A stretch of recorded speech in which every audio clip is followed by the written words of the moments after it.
Stuff from the cuffs. I'm a girl dad and I love my girls bad. Talking about real life, not just for a fad. Like some would never say it if Kobe never had. I'm a girl dad and I love my girls bad. Like I've been doing this even before it became a fad. And some of the men would never say it if Kobe never had. So hey guys, welcome back to Stuff from the Cuffs. So I'm all alone tonight and I will be talking about having 3 women in my life. Yeah. I have 2 daughters, 1 wife. So everywhere around me, there's this whole lot of estrogen, just estrogen and progesterone. I know some people don't have a clue what I'm talking about, but I'm talking about the female hormones. And of course, some people don't know that, but the more you have females around you, the more you are encouraged to do research and to find out more about women. And I will say this now, and I'll say it later on again, that men who have girls are closer to understanding women than men who have boys. You'll never fully understand a woman, but the whole process of growing girls and growing with girls will help you to understand more about women and everything about them. So, before I start, thank you. Thank you to all the subscribers, all of you who are just passing through. I mean, if you like what is said here, remember to like, share, subscribe, and tell somebody else. One of the things about this video is that a lot of men you won't find doing this, or a lot of women may be surprised to see a man doing this, or this will be received by a lot more women than men. But anyway, it's all about me sharing along my journey, the journey of Brian or the journey of Bass in our segment called JOB. So whatever we do, it's all about fire, fun, inspiration. We keep it real, and there's some educational material. And if you really check it, in everything we do, you have a little element of all of those aspects. Sometimes it will be more fun. Sometimes it will be more inspirational. Sometimes it will be more real than it needs to be for some people. And sometimes it will be more educational. So today it's a bit of education and inspiration. Again, happy you're here. So let's get right into it. Cufflinks fam, before we get into today's video, I want you to head on over to these 2 YouTubers and just check them out, alright? Teacher Simon, TeacherSimon. She's a new YouTuber. She's a teacher living in the US, and she has some interesting stories to tell about being over there and also when she was here in Jamaica, so go check that out. And also Michael Forsyth, my brother, my brethren, Mical Forsyth, Forsythe. Check him out. He has some very interesting videos every Monday, and he's all about teaching you about his YouTube journey and also about teaching you how to make your journey better. All right, so check them out. So being a girl dad, hashtag girl dad, you know, we've been seeing it, we've been hearing about it. What does it really mean? And for me, being a girl dad, when I first found out that we were having a girl, first time around, which was for Bria, I was happy, I was ecstatic, I was excited because I just wanted a healthy baby. And to me, it's not really about whether you have a girl or a boy. It's about whatever you have or whatever child you have, raising that child and becoming the best person and the best parent you can possibly be. So I was just excited, you know. And I remember one of the first things that hit me was, of course, about the genitalia. I've said it before that I had to ask friends, and I asked female friends, and I asked Bass. I was just wanting to be reminded about how it goes when it comes on to caring for the female genitalia. Wipe front to back, wipe back to front, what to do, you're sure you're supposed to touch it, you're sure what, tell me what. And some men may be cautious about cleaning or changing their babies, especially if they're girls. And it's easier for a boy because we already know what it is like to live with a penis. So we know how to care for ourselves. So therefore it will help us in how we take care of our sons. But for daughters now, especially growing up in the Western hemisphere or in the Western world, it is more of how you're socialized and how you're culturally brought up that will cause us as men to not want to do that. So you may find some men, as soon as the baby needs to change and it's a girl, they'll call mommy, they'll call auntie, they'll call godmother, they'll call sister or somebody else in the family who is a female to do it because it just feels weird. You are cultured to think it is weird because the female genitalia, the vagina, is predominantly, when you hear about it, it's about sex. So you don't want to touch it because you don't want, boy, next thing you do what you shouldn't do, or boy, next thing you touch a part where, problems, or, you start thinking a million and one things. But the truth is, if you understand the main principle of wiping front to back and not back to front, then everything from there is pretty much the same. Your aim and your intention are to clean the baby. Forget all that you've been culturally brought up to think. Forget all that you may be afraid of. Clean the baby. Because if you don't clean the baby have bacteria, and the baby will have ringworm, or the baby will have all manner of bacteria building up where it's not supposed to build up. Yeah, you have good bacteria, so some bacteria helps. But the point is, you're going to have bad bacteria, which causes fungus, which causes problems, which causes diaper rash because you never clean it good, and it leads up to one thing to the next. Now you have baby chafe up and all of these things. And then baby's miserable, you're miserable, doctor bill forgot to take care of the baby can't sit properly, you have to be doing more, etc., etc., etc. So if we can just understand first and foremost, it's not wrong for a man to clean his child, it's fine. Yeah. Men, it's okay to change your daughter. And again, it comes from socialization. You'll have some people looking on because of how we cultured. The baby need to change and you see the man carry the baby to the bathroom, you have some people that look.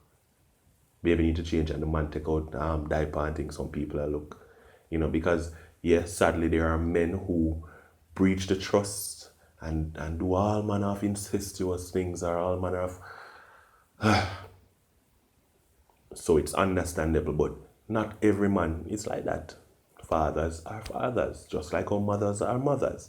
So a man not supposed to be treated with a disdain or stigma or stereotype if he has to clean his child, straight up. And next thing is to remember that vagina and vulva is different. Some people don't have a clue what I talk about. Some people don't think we should know so much. Some people may be like, okay, as a man, you shouldn't be saying these things. Yeah. The vagina is not the vulva. And if the man is cleaning, he's cleaning predominantly the vulva, which is the outer areas, and the labia minora, and the labia majora, and all of those things, and cleaning the clitoral hood and all of that to make sure bacteria don't get into them places. The man not going into the child's vagina. So I think that if we probably help and reculture how we talk about the cleaning of a girl, then it will help some of the men to understand, say, I do nothing wrong. And it will help people to think that the men aren't doing anything wrong as well. Yeah, that's a lot. So even for me, I remember sometimes I was like,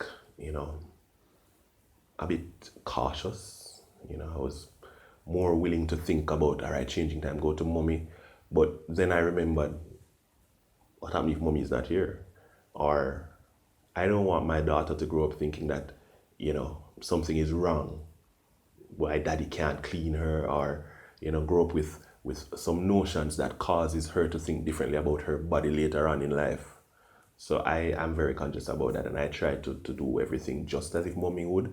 I'm not mommy, I can't replace mommy, I can't be mommy, but I try to just, level the playing field.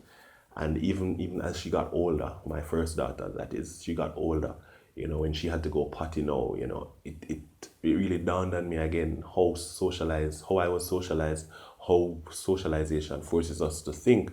So it's more like if she goes to the bathroom now, I'll be like, babe, and I'll be like, no, me can go. So we have to be careful that we don't warp her thinking as men.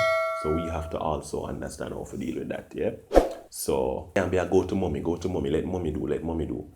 We as men also have to play a critical role in the changing and cleaning of our girls. Another segment of that has to do with potty training. Yeah, I wish some parents of boys as well would help them to understand your body is not for everybody to see. Your body is not a free for all. When you need to go bathroom, not everybody needs to see. When a boy run around naked, oh look how cute, oh with your teeth out the door or whatever we may say, and watch him, hey boy, versus a girl be like hide, don't let nobody see. I believe it should go both ways. So we should encourage our boys also to let some things remain private. But, again, that's socialization and re-socialization. So I even ask sometimes, I put it on Facebook a couple of times, and the responses were really, eye-opening. As a male, if you go out with your daughter, 4, 5, 6, 7 years old, and she needs to go to the bathroom, which bathroom do you carry her to? The male bathroom or the female bathroom? I'd love to see your comments below. But it gets a bit tricky for some men because of how society will view them, while it wouldn't be the same if a woman has to go into a male bathroom or a female bathroom. Something that, again, requires some level of reculturing or re-socialization. The next thing being a girl that has taught me is the whole princess phenomena. Now, again, for those of you who know me, I say I have 10 godchildren. I have a niece and I have 9 godchildren. Most of them are girls because I just naturally was drawn to girls. So I guess, funny enough, it shouldn't be a surprise that I have 2 girls. I didn't have any sisters. I have somebody who I grew up knowing as a sister, but I didn't have any biological sisters or any siblings from my parents. I had a brother, and most of my cousins around were boys. So growing up, mostly males around, and when I got to probably high school and above, I had a lot of female friends. Up to this very day, most of my friends are female, and I guess it's not a surprise why I have girls, right? And I remember even at first hearing that, a week back week, and boy, weak men have girls and all of that. It is what it is. Again, reculturing and re-socialization is important. I love my girls. I don't feel any way weak than nobody else. I don't feel no worthless. I don't feel nothing. I'm good. And for those who are asking about the boy, we're good. We're good. Oh, princess phenomena. Yeah. So predominantly, or most of the things that I am around or I'm surrounded by is pink.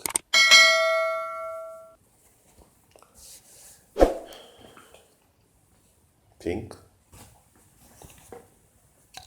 Pink. Pink.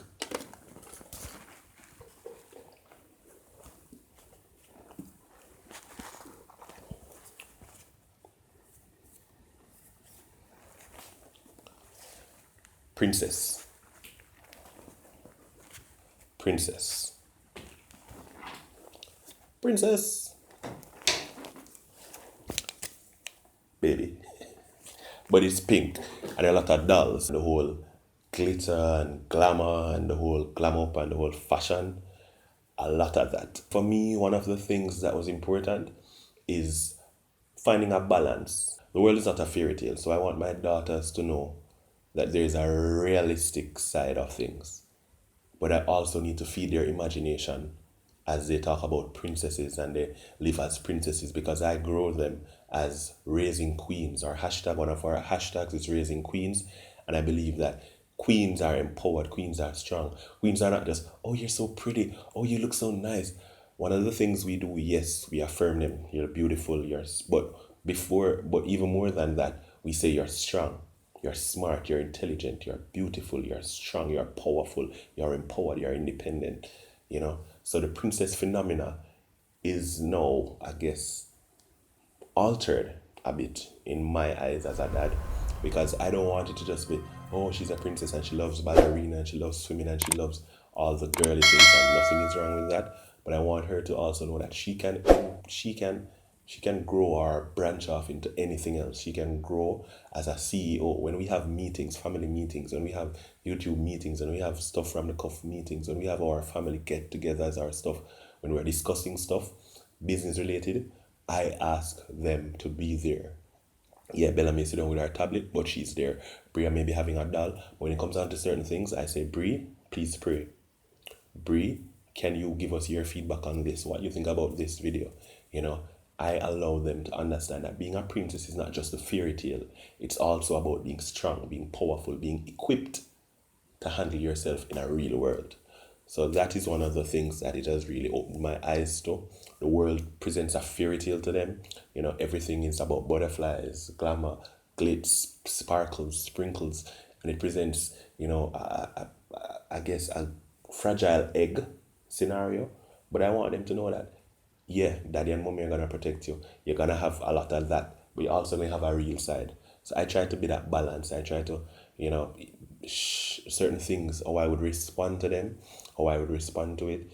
I want her to know that, yeah, daddy is here for you, but I also want them to know that, hey, sometimes you're gonna fall and daddy may not be able to reach you, or sometimes you may fall and that doesn't require the help that you think you should get. You can get up, you are strong, you are empowered. So it's about striking that balance. And striking that balance also has to do with physicality. You know, I want my girls to be tough. And when I say tough, I want them to be physically tough in a sense and mentally tough as well. So again, as I said, that there are some times when I'll allow them to stand on their own or to grow on their own, to brush themselves off instead of always running and picking them up, you know. And also, for example, when we're working out and Bria does real push-ups, and I don't mean any disrespect, there are people who may be finding that there are some terms that they don't like, or there's some view that they think I'm having that I'm not, or should I be feminist or should I not be feminist, or am I being sexist? For me, it's not about that. It's about just raising queens. It's about raising strong girls. It's about raising strong kids, full stop. And you know, when she's doing her push-ups, I don't say, okay, Bree, do the girl push-ups as she's doing the push-ups. When I'm doing that part together, I don't say, all right, you do 5. She does any amount she can do.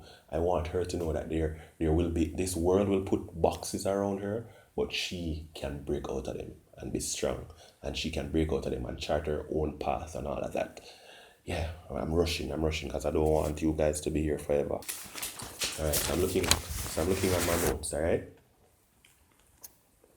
So I guess this video can be put into 2 parts. Some of the things I've learned and some of the things I want other men to learn, and some of the things that I just want us to learn as people about being a girl dad or about raising girls. It's okay for men to need help. It's okay for men to need help, and from a lady. If I'm washing the car and she wants to help, if I'm washing the dishes and she wants to help, anything I'm doing and she wants to help, sure you can. I'll allow her. There are some things I don't think she's ready for it yet, so I'll say you can't manage this yet, but you can look and you can learn. You know, walking the dog, she wants to walk the dog, but the dog is stronger than her. But I don't give her the rope, but I will allow her to feel the tension, to feel how I do it, hear how I speak to him. I'll allow her to take charge and teach him how to sit, and she'll go and say, good boy. Whatever it is I am doing, I want her to know that there may be times when I need help, right? And or a man in her life or men on a whole may need help, and it's okay to help a man as a lady. And I hope the ladies are growing their boys to also know that it's okay for a man to allow a woman to help him. You know, it goes both ways. Wash the car, it's okay to help me. If I need to change the tire, it's okay for her to learn and to understand.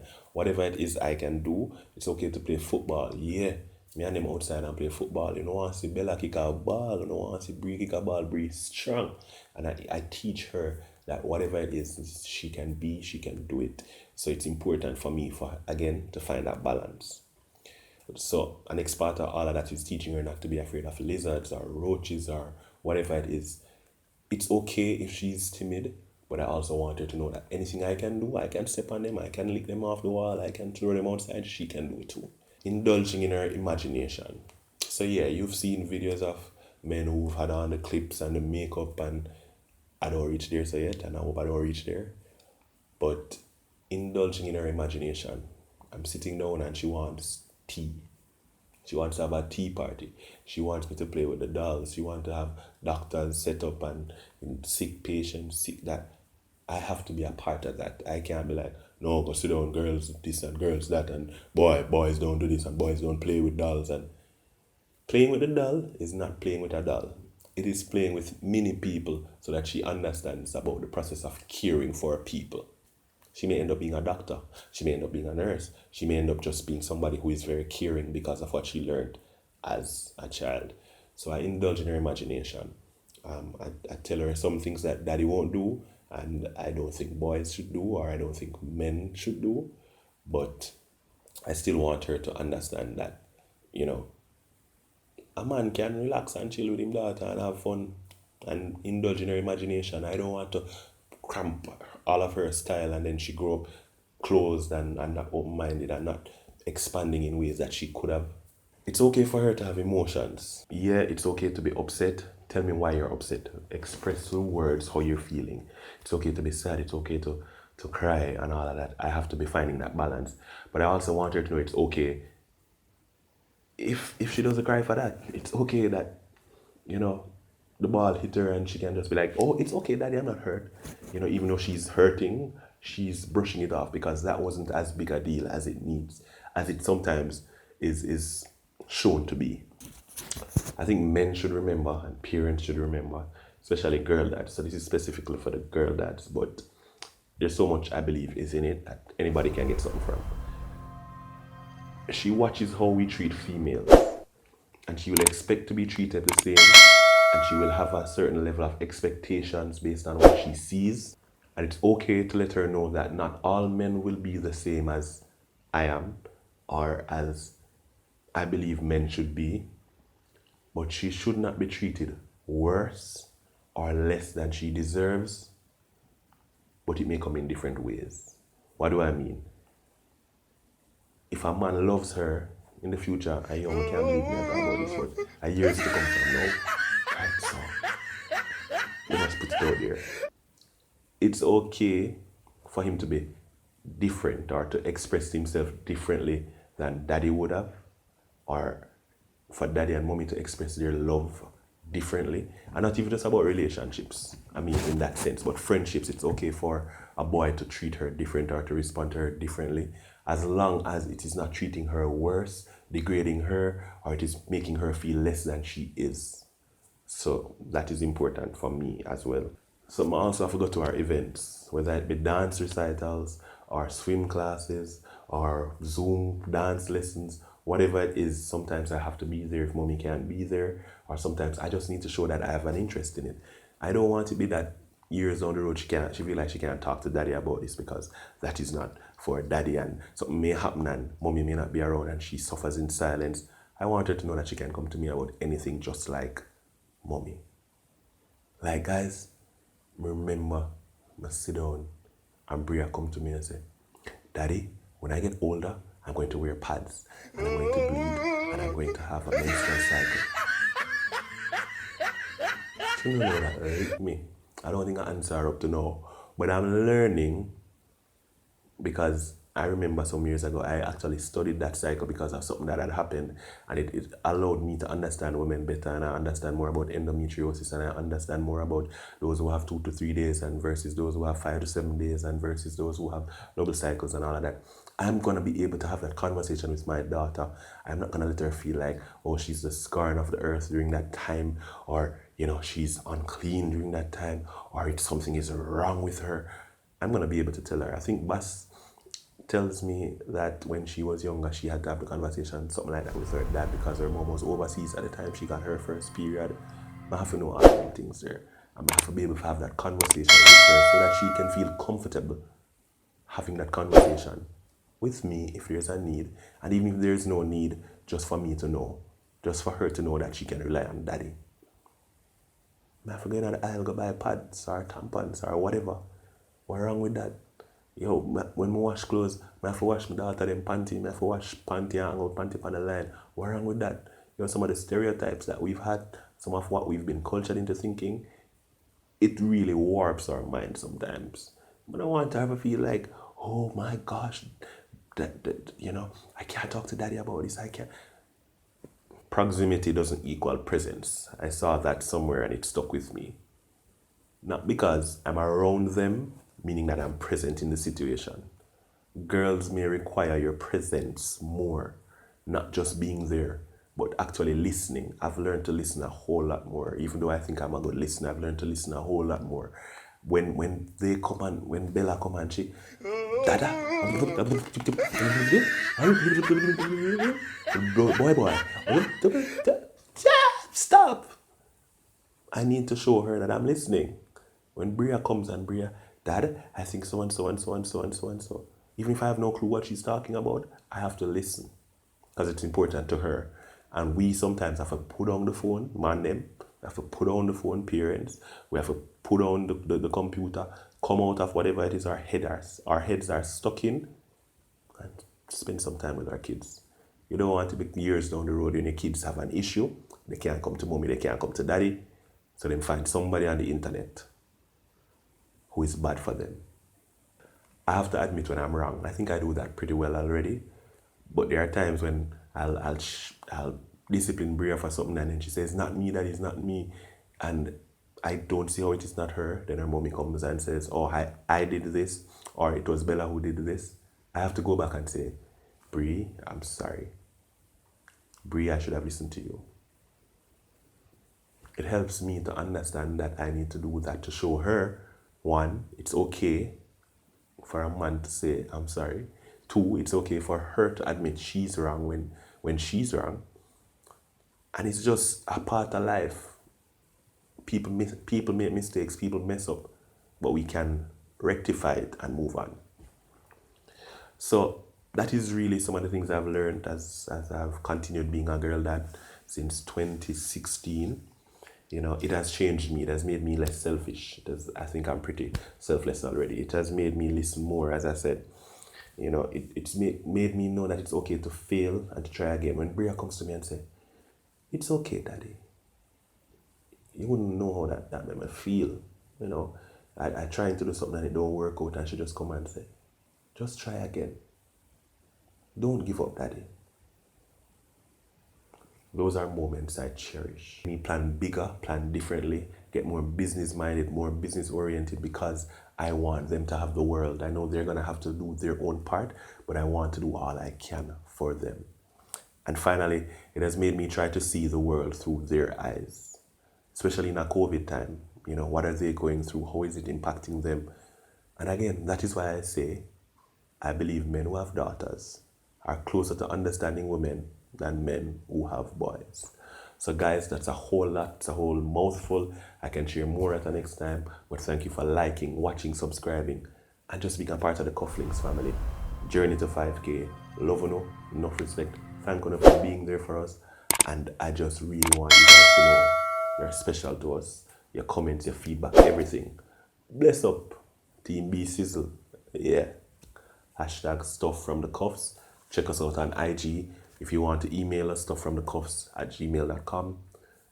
Just link us up, all right? Love you know. Hope somebody was helped. All right, guys, so this is, before I go, I have to make mention of some persons who've been commenting, who've been just become a part of our family. And I just wanted to shout out these persons. So in our last video, Samik Shemaya, she was responding to the accident that we spoke about, and she said, "Holy heap of love that, you know, Brian, not thinking about yourself. And it's not easy, and trust me, it comes over time.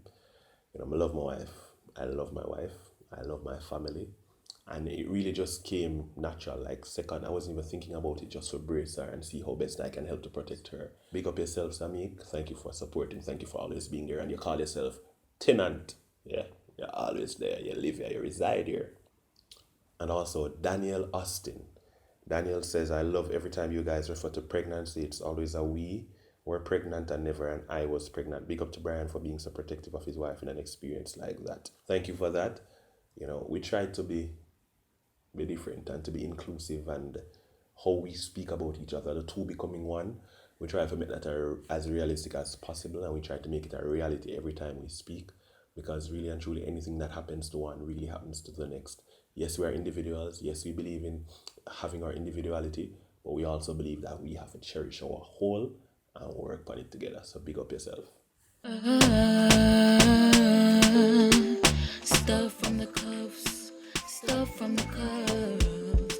If you had it back there and you're looking for a smile, bringing hope and joy for